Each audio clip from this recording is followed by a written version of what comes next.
आज के इस लीगल वीडियो के टॉपिक में हम भारत के संविधान के तात्पर्य, उद्देश्य, महत्व और मूल अधिकार एवं संवैधानिक अधिकार में अंतर, मूल अधिकार का निलंबन, मूल अधिकारों में संशोधन आदि का संक्षिप्त रूप से अध्ययन करेंगे। तात्पर्य, मीनिंग ऑफ फंडामेंटल राइट। मूल अधिकार उन अधिकारों को कहा जाता है जो व्यक्ति के बहुमुखी विकास के लिए आवश्यक होते हैं।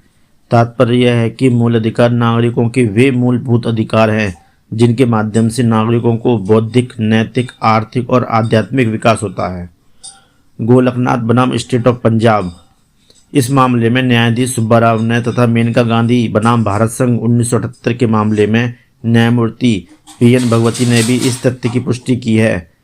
मूल अधिकार हमारे वे अधिकार हैं जिनसे हमारा चतुर्मुखी विकास होता है। उद्देश्य, ऑब्जेक्ट।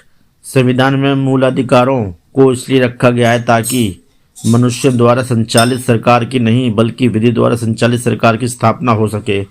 प्रोफेसर डायसी महोदय का विधि का शासन, रूल ऑफ लॉ का सपना पूरा हो सके तथा बहुसंख्यक अल्पसंख्यक का शोषण न कर सके।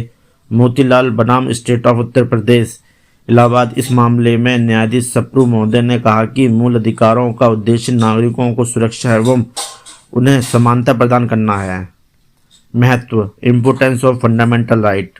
मूल अधिकार हमारे लिए अत्यधिक महत्वपूर्ण है। इसकी पुष्टि निम्नलिखित बिंदुओं के माध्यम से की जा सकती है। नंबर 1, सर्वांगीण विकास। मूल अधिकारों के माध्यम से व्यक्ति का सर्वांगीण विकास होता है, अर्थात इसके माध्यम से हमारा सामाजिक, नैतिक, बौद्धिक एवं आध्यात्मिक विकास होता है। तात्पर्य यह है कि इनके अभाव में व्यक्ति का विकास संभव ही नहीं है। नंबर 2, विधि का शासन स्थापित करना। मूल अधिकारों के माध्यम से विधि का शासन स्थापित हो जाता है और ऐसी शासन व्यवस्था जन्म लेती है जिससे बहुसंख्यक अल्पसंख्यकों का शोषण न कर सके। नंबर 3, जनता के साथ वादा। डॉक्टर राधाकृष्णन ने मूल अधिकारों के महत्व को उजागर करते हुए कहा कि मूल अधिकार हमारी जनता के साथ वादा है तथा साथ ही साथ सभ्य विकास के साथ की गई संधि है। मूल अधिकार किसे प्राप्त हैं? नंबर 1, मूल अधिकार भारत देश के नागरिकों और विदेशी व्यक्तियों को भी प्राप्त हैं। जैसे अनुच्छेद 15, 16, 19, 29, 30 केवल नागरिकों को प्राप्त हैं। अनुच्छेद 14, 20, 21, 23, 25, 27, 28 भारत के नागरिकों और विदेशी व्यक्तियों को भी प्राप्त हैं। मूल अधिकारों के उल्लंघन की कसौटियाँ। Number 1, A.K. गोपालन बनाम मद्रास राज्य। इस मामले में सुप्रीम कोर्ट ने यह निर्धारित किया कि जब जानना हो कि कोई विधि मूल अधिकारों का उल्लंघन कर रही है या नहीं, इसके लिए उस विधि के स्वरूप को देखा जाएगा, न कि उस विधि के प्रभाव को देखा जाएगा। नंबर 2, एक्सप्रेस न्यूज़पेपर बनाम भारत संघ। इस मामले में सुप्रीम कोर्ट ने मूल अधिकारों के उल्लंघन से संबंधित कसौटी को अपने उपरोक्त निर्णय को पलट दिया और यह कहा कि जब यह सुनिश्चित करना हो कि कोई विधि मूल अधिकारों का उल्लंघन कर रही है तो उसके लिए उस विधि के प्रत्यक्ष प्रभाव को देखा जाएगा। नंबर 3, अपने निम्न निर्णयों में सुप्रीम कोर्ट ने इसी मत की पुष्टि की है। बैंक रजिस्ट्रीकरण का मामला 1970। नंबर 2, बेनेट कोलमैन एवं कंपनीवाद 1973। मेनका गांधीवाद 1978। मूल अधिकार एवं संवैधानिक अधिकार। भारतीय संविधान में जितने भी अधिकार दिए गए हैं उन्हें संवैधानिक अधिकार कहा जाता है। इन अधिकारों को मुख्य रूप से निम्नलिखित 2 भागों में बांटा गया है। नंबर 1, मूल अधिकार, अनुच्छेद 12 से 35।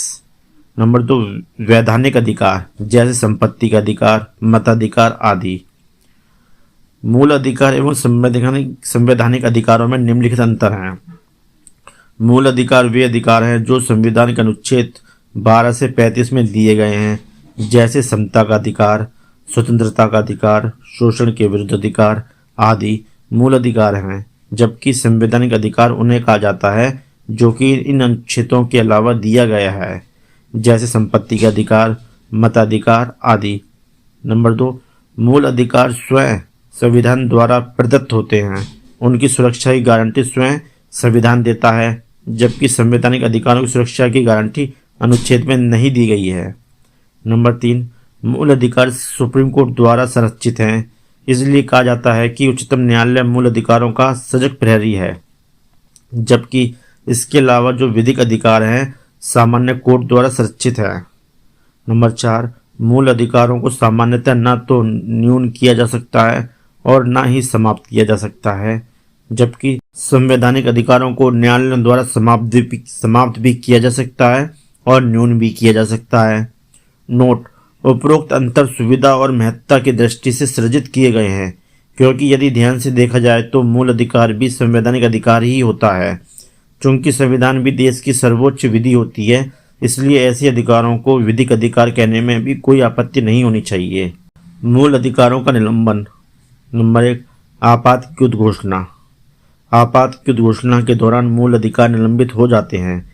इस संदर्भ में यह भी उल्लेखनीय है कि 44वें संविधान संशोधन द्वारा यह स्पष्ट कर दिया गया कि अनुच्छेद 19A तभी निलंबित होगा जब विदेश पर युद्ध, बाह्य आक्रमण, सशस्त्र विद्रोह के कारण देश की सुरक्षा के लिए संकट उत्पन्न हो गया हो। इसके अलावा यहाँ यह भी उल्लेखनीय है कि आपातकाल के दौरान भी अनुच्छेद 20 और 21 को निलंबित नहीं किया जा सकता।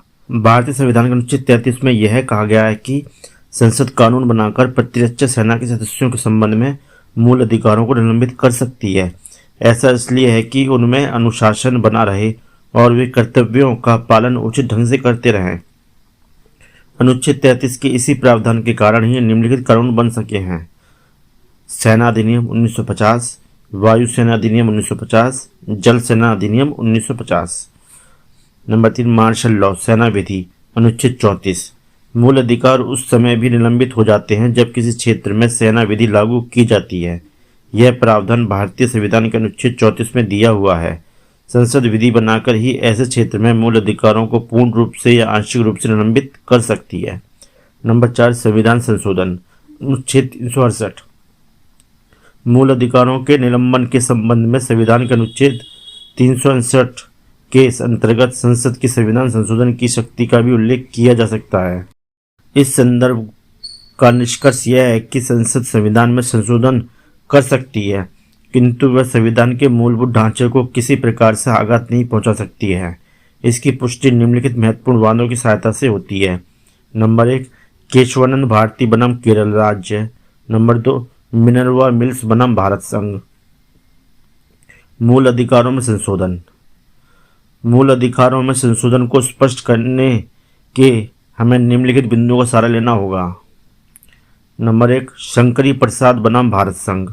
इस मामले में सुप्रीम कोर्ट ने यह निर्धारित किया कि अनुच्छेद 368 के तहत संशोधन करके संसद मूल अधिकारों को छीन सकती है। नंबर 2, सज्जन सिंह बनाम राजस्थान राज्य। इस मामले में भी सुप्रीम कोर्ट ने कहा कि संसद अनुच्छेद 368 के तहत कानून बनाकर नागरिकों को मूल अधिकारों से वंचित कर सकती है। नंबर 3, गोलकनाथ बनाम स्टेट ऑफ पंजाब।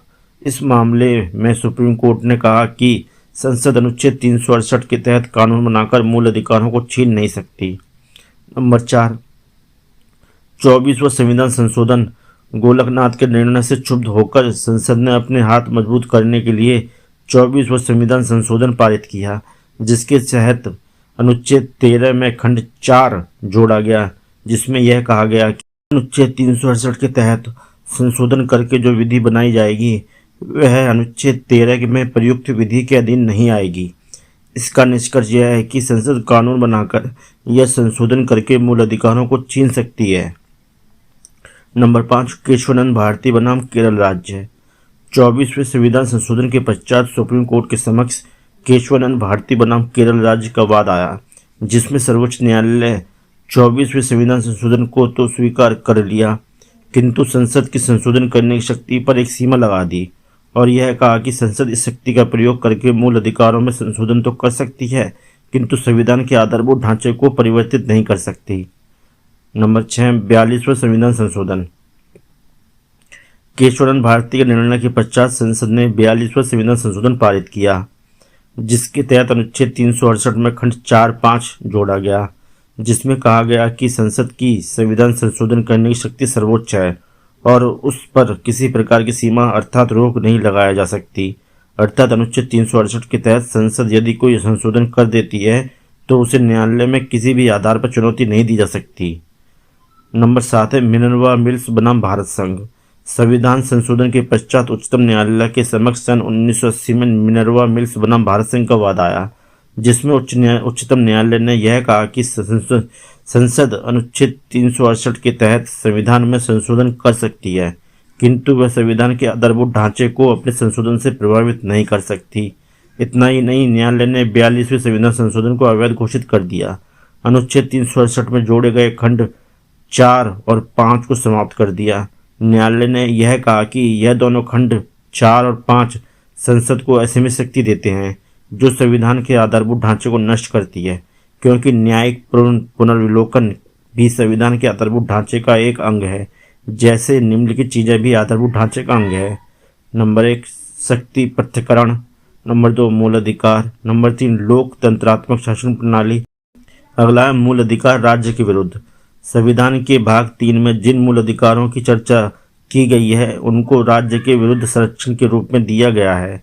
इसका कारण यह है कि राज्य शक्ति के सम्मुख व्यक्ति बहुत कमजोर होता है, और यदि उसे राज्य के विरुद्ध इन मूल अधिकारों को न दिया गया होता तो ऐसा हो सकता था कि राज्य कई ऐसी विधि बना दे जिससे व्यक्ति का बहुमुखी विकास रुक जाए। ध्यान देने की बात यह है कि मूल अधिकारों को सामान्यतः निजी व्यक्तियों को नहीं दिया गया है। इसका कारण यह है कि निजी व्यक्ति दूसरे निजी व्यक्ति के समक्ष उतना लाचार नहीं होता है। यही नहीं, निजी व्यक्तियों के लिए सामान्य विधियां भी अनेक प्रकार के अनुतोष प्रदान किए गए हैं, और यह भी इसका एक उदाहरण है। यही कारण है कि भारतीय संविधान के अनुच्छेद 12 में राज्य को परिभाषित कर दिया गया है। ध्यान देने की बात यह है कि मूल अधिकार न केवल राज्य के बल्कि प्राइवेट व्यक्तियों के विरुद्ध भी प्राप्त है, जैसे अनुच्छेद 15 सब क्लोज 2, 17 और 18। मूल अधिकारों का फैलाव, विस्तार या क्षेत्र। भारतीय संविधान के अनुच्छेद 12 से 35 के अंतर्गत मूल अधिकारों की चर्चा की गई है, जिन्हें विभिन्न शीर्षकों में इस प्रकार रखा जा सकता है। अनुच्छेद 12 में राज्य की परिभाषा। अनुच्छेद 13 में मूल अधिकारों से असंगत या अल्पीकरण करने वाली विधियां। अनुच्छेद 14 में 14 से 18 तक समता का अधिकार। अनुच्छेद 19 से 22 तक स्वतंत्रता का अधिकार। अनुच्छेद 23 से 24 तक शोषण के विरुद्ध अधिकार। अनुच्छेद 25 से 28 तक धार्मिक अधिकार। अनुच्छेद 29 से 30 तक संस्कृति एवं शैक्षिक अधिकार। अनुच्छेद 32 से 35 तक संवैधानिक उपचारों का अधिकार।